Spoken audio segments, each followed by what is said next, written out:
What is going on, everybody? Welcome to episode 114 of The Shift.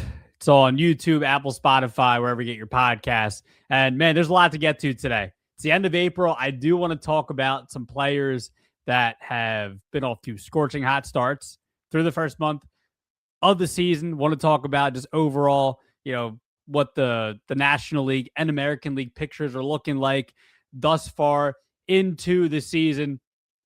And then we'll also talk about some starting pitching matchups I'm looking forward to for the for the next couple days. So we'll get into all that. But where we must start on today's program is, my goodness, the last couple of days we had the absolute a huge shocker. It's still definitely super shocking. I'm sure it is to Red Sox fans, baseball fans overall. It's a really, really shocking scene in Boston. The Red Sox fire Alex Cora, and they fired 5 other members of their coaching staff. And hitting coach Pete Fast, third base coach Kyle Hudson, bench coach Ramon Vasquez, hitting coach Dylan Lawson, and Major League hitting strategy coach Joe Cronin were also let go. Apologize if I didn't say, is it Pete Fatse? I don't even know. I'm first time hearing of this guy. They're hitting coach Pete Fatse. Either way, they fire 6 altogether, including, of course, Alex Cora, and they named Chad Tracy their interim manager. Definitely, look, Boston, regardless of whether you thought they had a really good offseason or not, I thought their offseason was just okay. I thought they maybe could have done a lot better by bringing a big time bat, especially if you weren't bringing back Alex Bregman.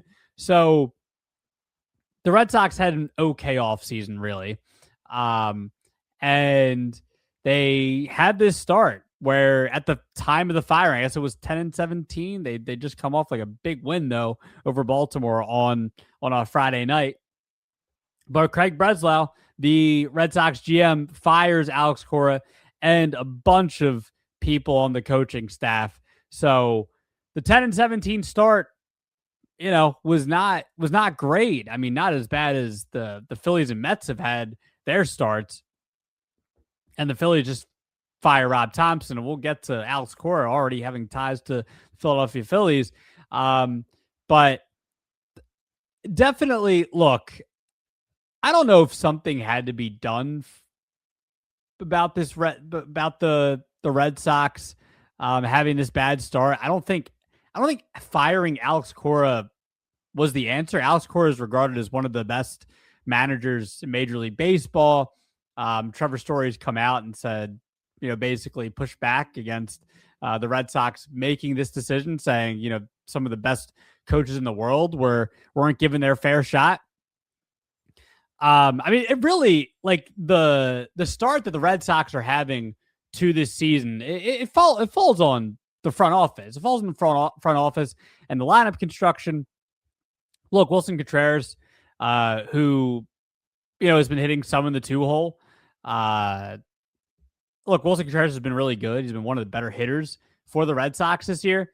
But man, the lineup construction, the roster construction for the Red Sox, all the outfield being cluttered, that's a Craig Breslau problem. That's not an Alex Cora problem. Alex Cora has won a World Series. Alex Cora is, and he's regarded by people in Major League Baseball as one of the best managers in baseball. And so it's not like just me saying that. Like, it's the entirety of, it feels like the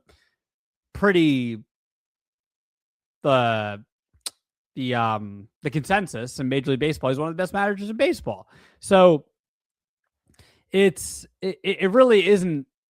I didn't think it's been on Cora. I don't even know. I guess you could definitely say it's been on the players. It's been on, guys like Roman Anthony, who's had a bad start to the season. But again, his rookie year last year was cut short, and he comes back this year. I think you're going to maybe expect some struggles a little bit, even when he was, the biggest prospect in baseball coming into last year. But, guys like Trevor Story, who's never been able to stay healthy since he's gotten to Boston. but he's been underwhelming. Caleb Durbin hasn't been very good since he's been, traded over to the Red Sox this year.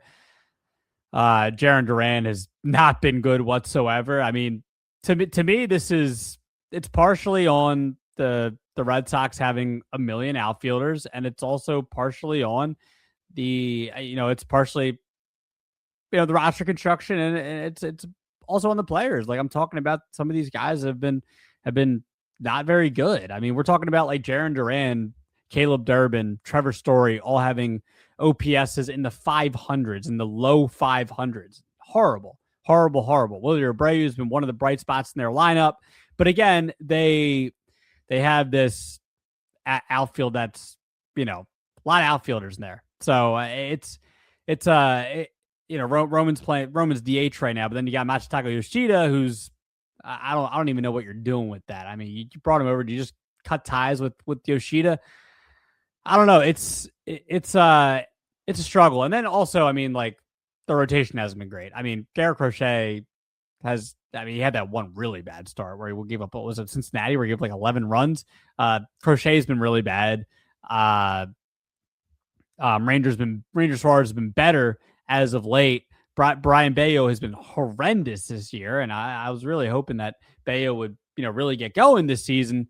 But it's been a bad start for Boston, and we'll see when it comes to Trad Tracy. Well, Trad Tracy, who they've named their interim manager, he was the manager for Boston in AAA, and no experience, I believe, as a manager. So we'll see how this shakes out for the Red Sox and Chad Tracy. A 12-17 start now. They have won the first couple of games under Chad Tracy.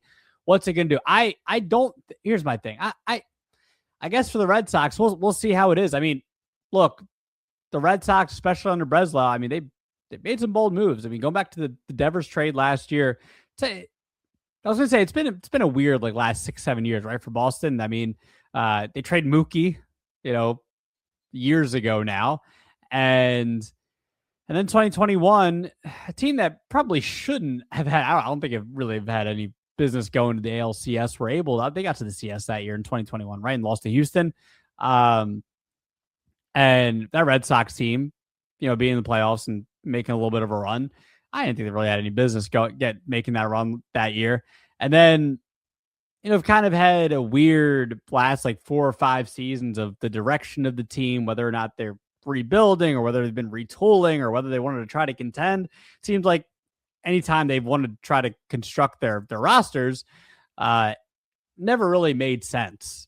I really thought, but I thought maybe the last couple of years, maybe they could be a team that maybe, especially with the American League being wide open last year, maybe they're a team that could get to make a little run if they were able to get in the playoffs. They got in the playoffs last year and lost to the Yankees in the wild card series, but the Red Sox have always been, to me, just a weird franchise over the last 4 or 5 years. And then they trade Devers last season, and what was that about? And you had the whole, the position stuff with Devers early last year. I mean, it was a circus. The Red Sox were last year, the first like 2 or 3 months.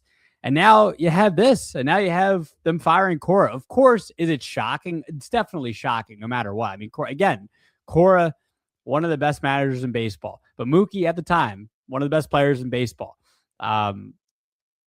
Devers, last year, still was a weird thing to trade him. And then you had the whole Bregman situation, and then they didn't bring back Bregman this year, and then they didn't go out and get a bat. I don't know, man. Like, of course, it's somewhat surprising that the Red Sox, it's definitely surprising that the Red Sox fired Cora and a bunch of these guys, but it's weird. But I don't know. At the end of the day, it is the Red Sox, and they have made some odd moves over the last, since in the 2020s. So Red Sox fire Cora and the Philadelphia Phillies, and one of the first things that you heard about Alex Cora, especially Jim Bowden tweets out that, the Red Sox, Alex Cora, with his ties to David Dombrowski, maybe there's a chance that he could become the Philadelphia Phillies manager. Maybe not this year, but in 2027. And of course, get the news today. Rob Thomson fired by the Philadelphia Phillies after a 9-19 start. Finally, over the weekend, we're able to stop a 10-game losing streak, but again, lose the very next day to the Atlanta Braves and have a 9-19 record on the season. Don Mattingly now named the interim manager for the Philadelphia Phillies. So Thomson out, Mattingly in for to me, like, this makes a lot more sense than it made for the Red Sox to do that to Cora and the entire staff, pretty much not entire staff, but 5 guys on the staff, 5 other guys on the staff. This made a lot more sense. The Phillies are in a really had a as bad of a start as you could really imagine to the season, and then the Mets too, having a bad of a start as you can imagine. Now Soto was out for a second there, but he's back. But I think there are a lot of problems for the Mets outside of, Juan Soto just being hurt. A lot of their acquisitions, including Bo Bichette, having a horrible start to the year. And that's, that's on their players not performing. But now, again, Jim Bowden tweeting out that Cora maybe being able to get a job with the Phillies, not this year, but next year. And maybe that's what's going to happen. So you have Topper fired for the Phillies, and there was reports, I think it was from multiple sources. I think Buster Olney was one of them. I saw Bob Nightingale was put out a story on USA Today, and we're talking about why Cora was let go, and what when's the next time he can manage. Well, the Phillies did offer. Reports are that the Phillies did offer Alex Cora the job, for this season, and he declined it, saying, I think the USA Today, it was the quote from them that said, he just commented back when asked about this, and he said, full-time dad. So, Cora looking like he's going to take, he still is on this contract from the Red Sox, making pretty good money, gets taking the rest of the year off and is going to chill out at home.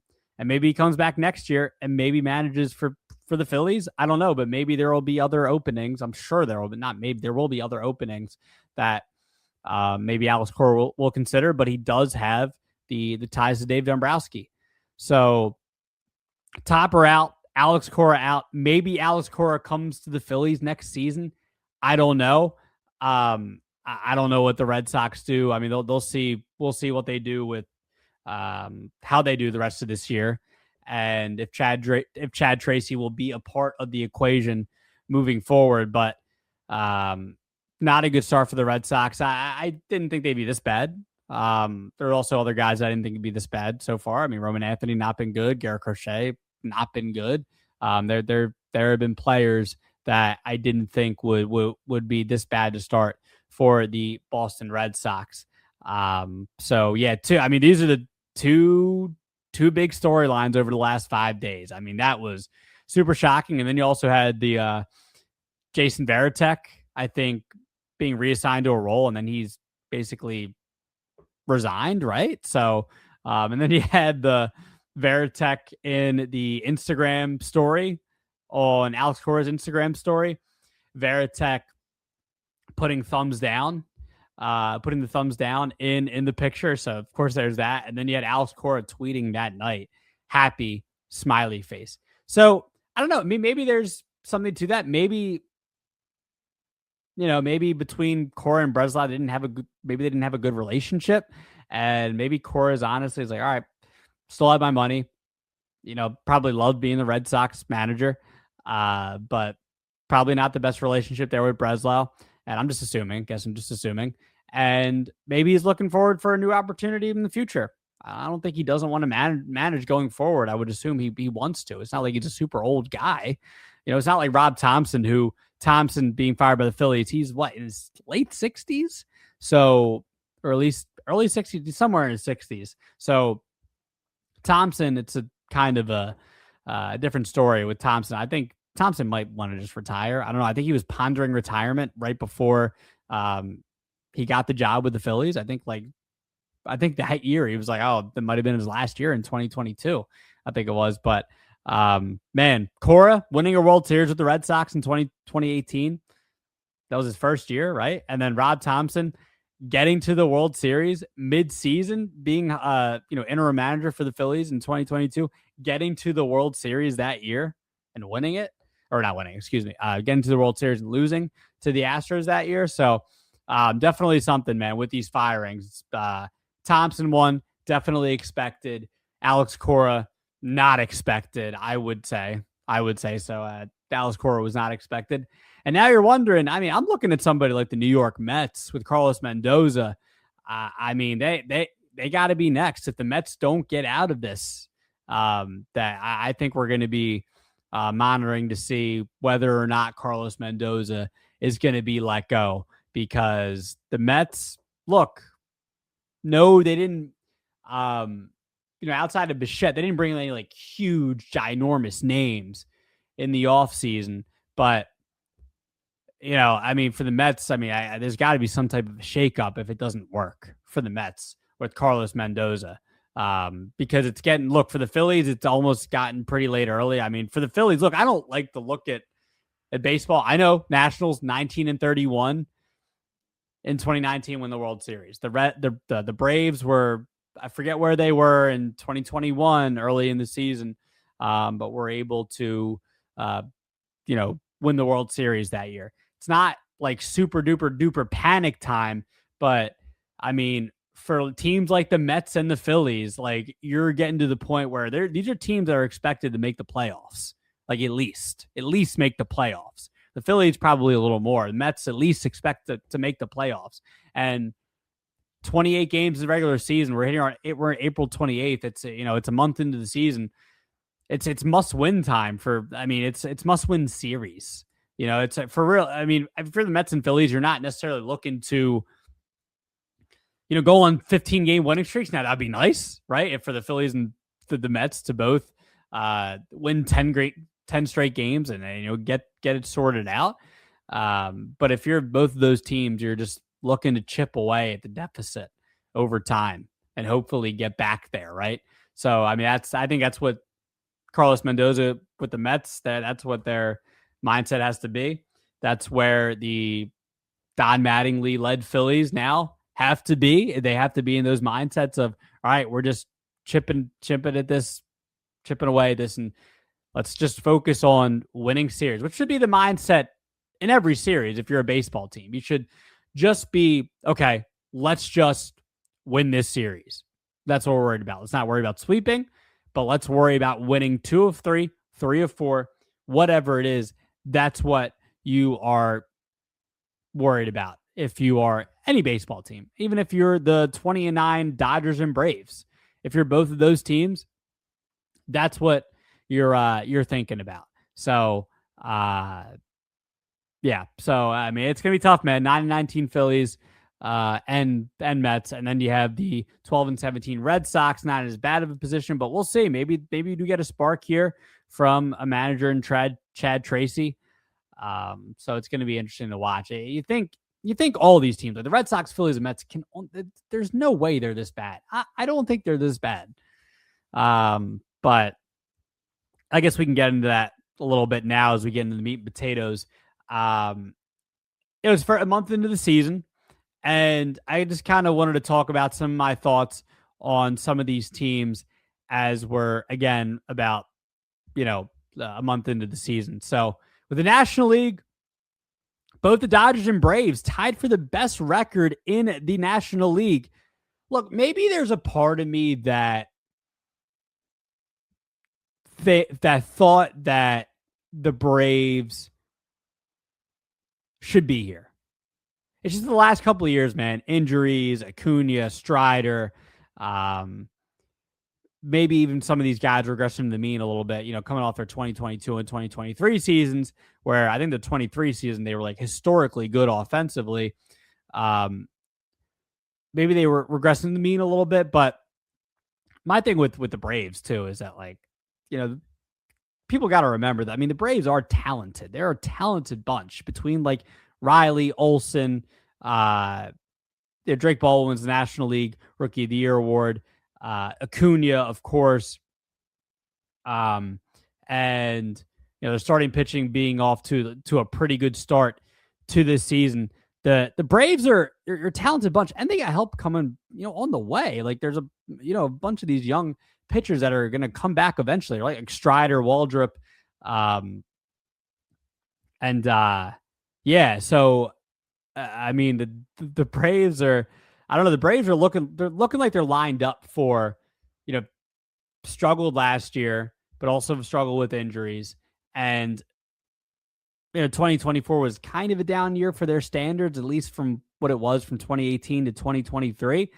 It's barely scraping, getting there to the at 2024, but having that one game playoff with the Mets, right? So the Braves, I just think to me the Braves are a team that maybe I shouldn't be as surprised, or not as surprised, but maybe I should have, maybe I haven't given them enough credit coming into the season. Maybe I just didn't give them enough credit. That's all I'm saying. But the Dodgers and Braves both tied for the best record in the National League, and I don't think of Dodgers, of course, like the Dodgers, we shouldn't be surprised with. The Dodgers are there. By the way, best record in baseball, not just the National League. Both the first two, both with 20 wins. Out of all the teams in Major League Baseball, next is the Yankees, and the Padres are 19-9, and then the Reds are 18-10.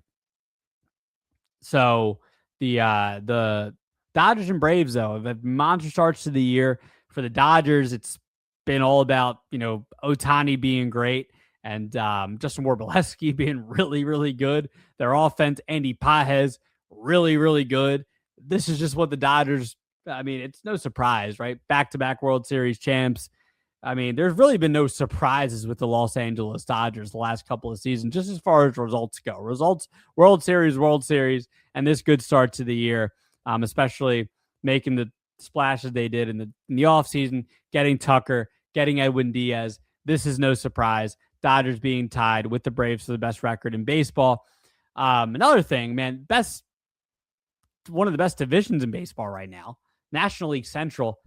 No team under 500 in that division so far. Reds 18-10, South Stewart, scorching hot start to the year.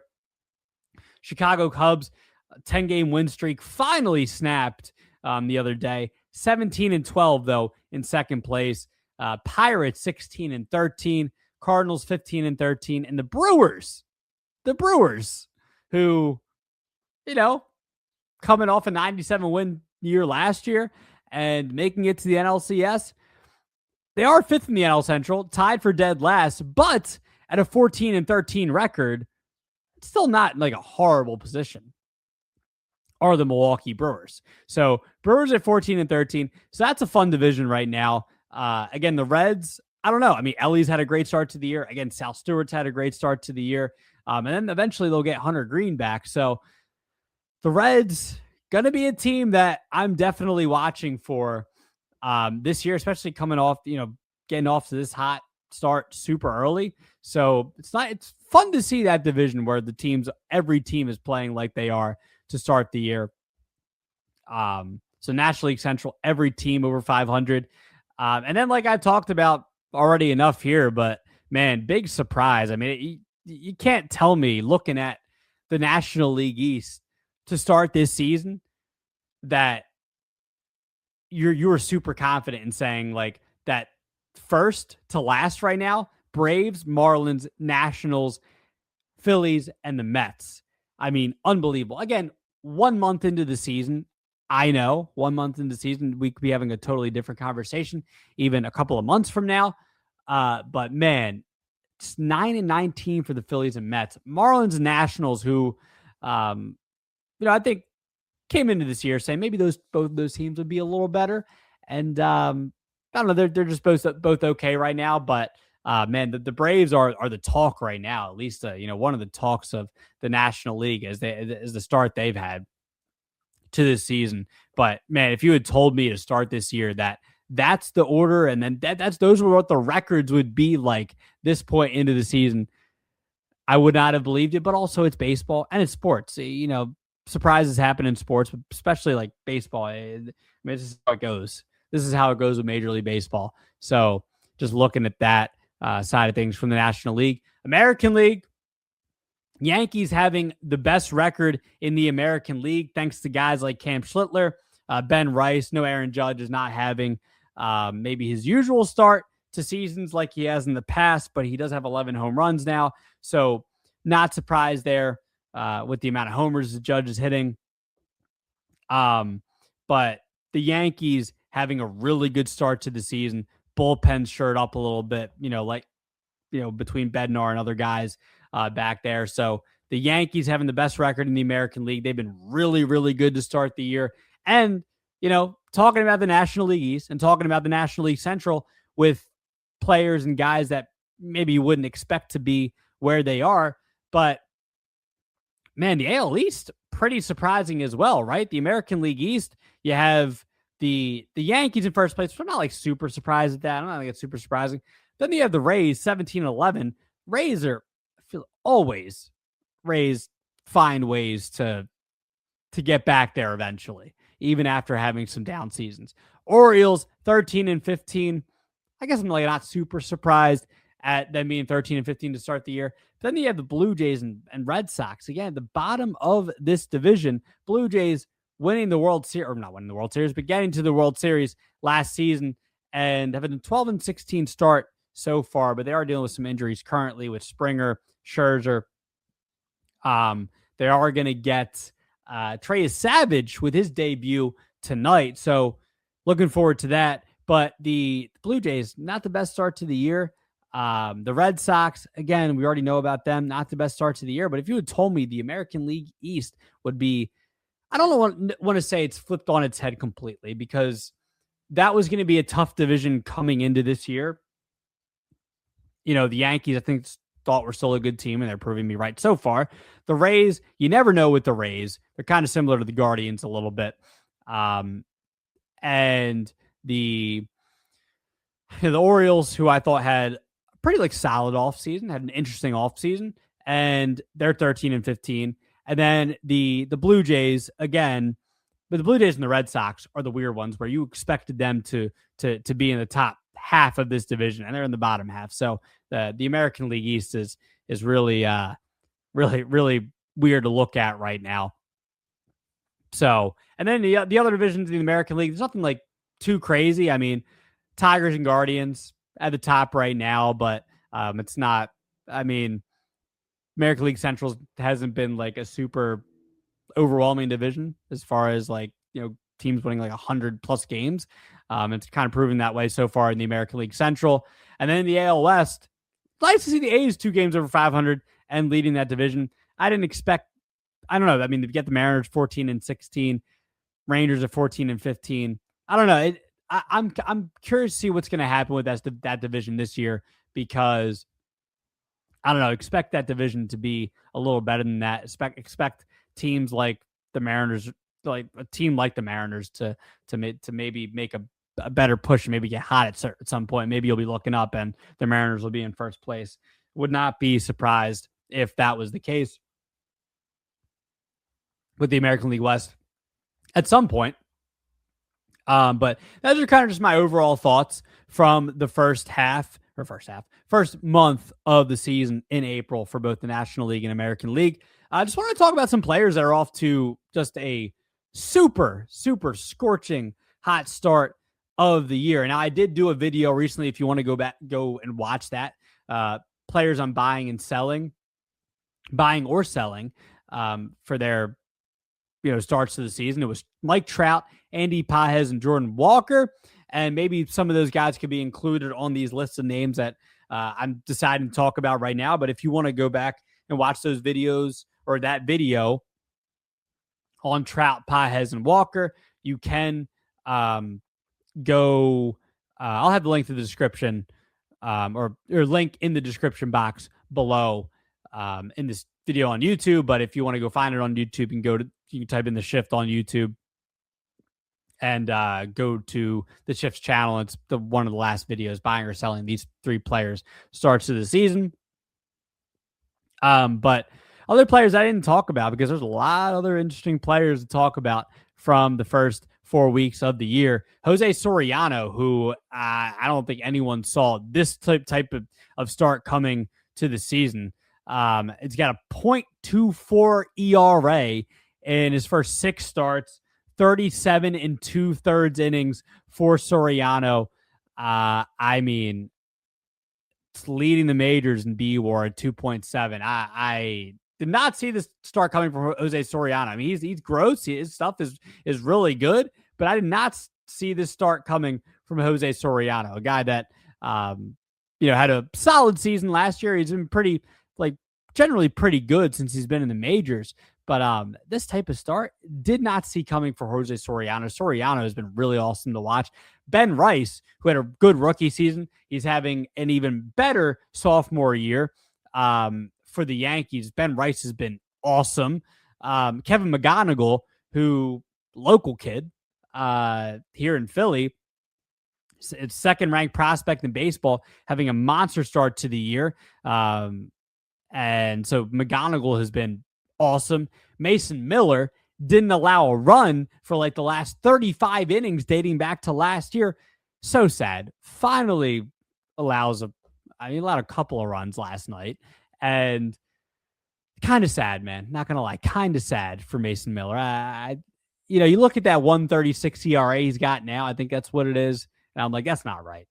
Man, that's not right. And just shatters the Cy Young down. Just kidding. I mean, we'll say maybe, it was just one. You didn't expect this to last forever. He wasn't going to have a 0.00 ERAs to finish the year out. I don't think that was happening. But Mason Miller has had an amazing start to the year, finishing where he left off last year. Yordan Alvarez, it's really nice to see Yordan have the year that he's having so far. I mean, Yordan is unfortunately, last year dealt with some injuries and still had really good, pretty good numbers in the almost 50 games that he played last year. But looking at the numbers this year, man, leading the majors in hits, leading the AL in RBI, leading the majors in the slash lines, all slash line stats, 358 batting average, 465 on base, 755 slug, 1.220 OPS, 233 OPS plus. I mean, the guy is raking right now. And Yordan, this isn't surprising. As long as he's able to stay healthy, he's 28 years old, still in the prime of his career.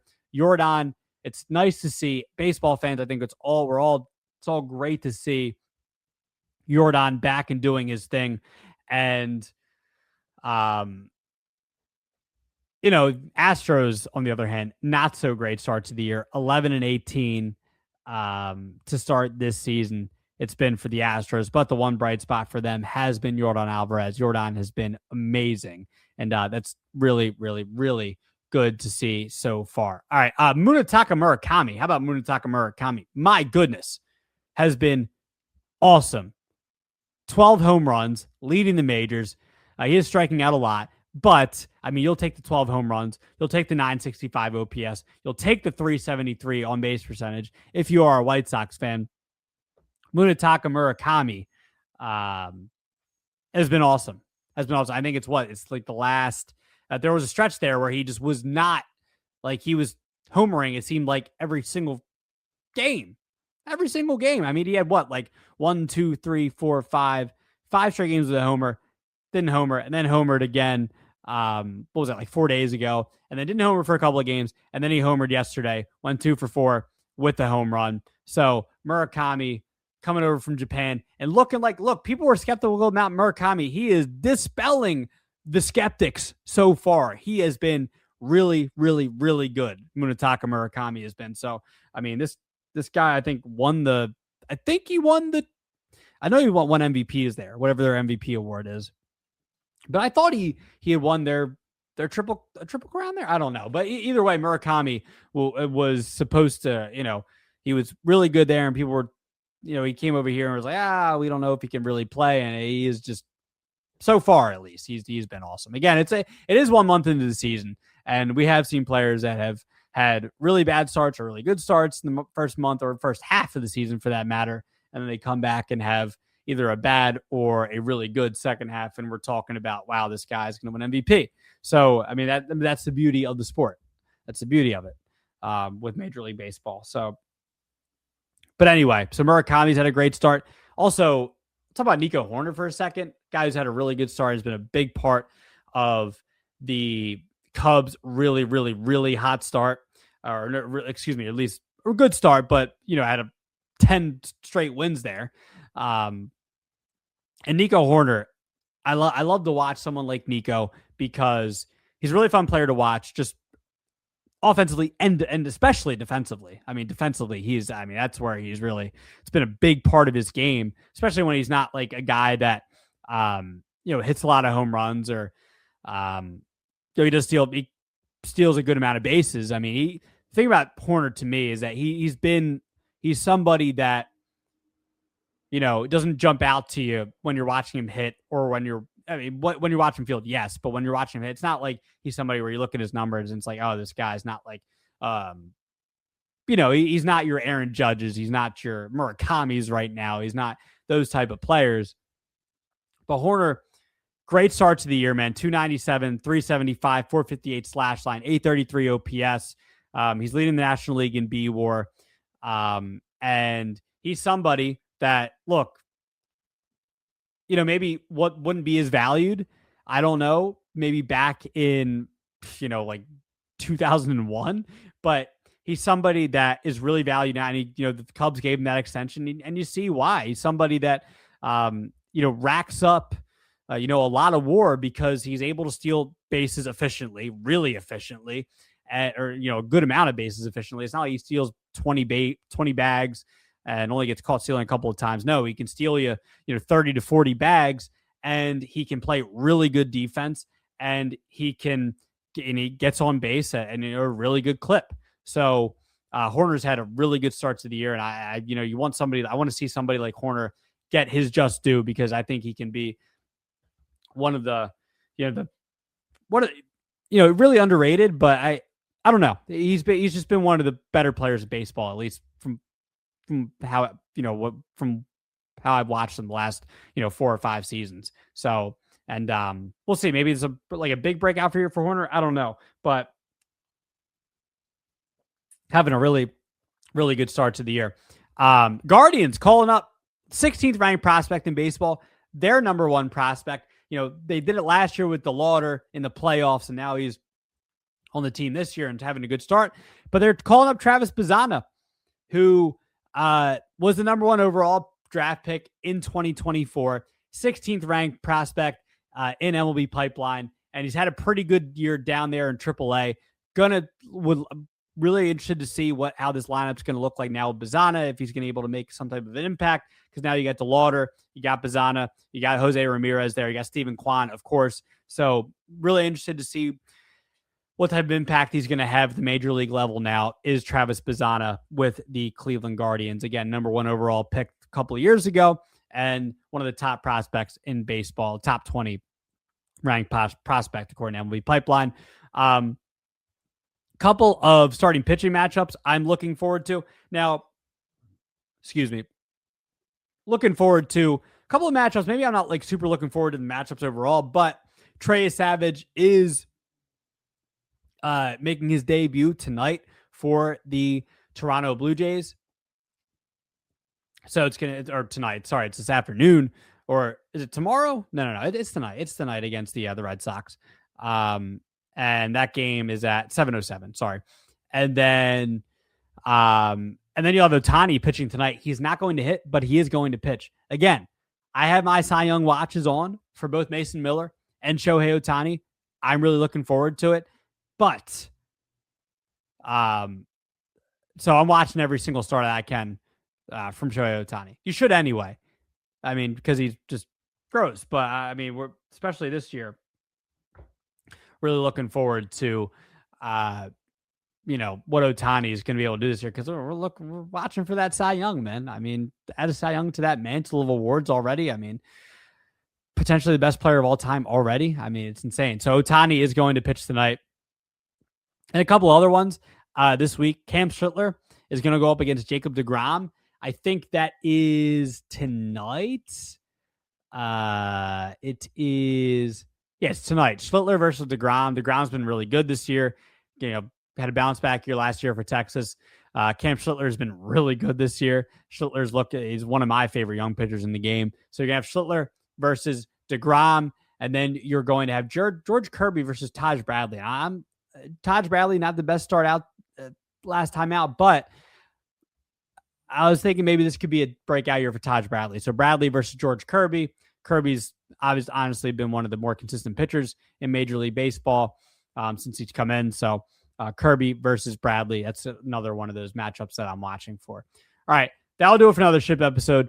Make sure that you follow me on social media, that you follow the Shift on social media. All that stuff can be also be found in the description box. So that will do it for me, Francisco Rojas, and I'll talk to you guys soon.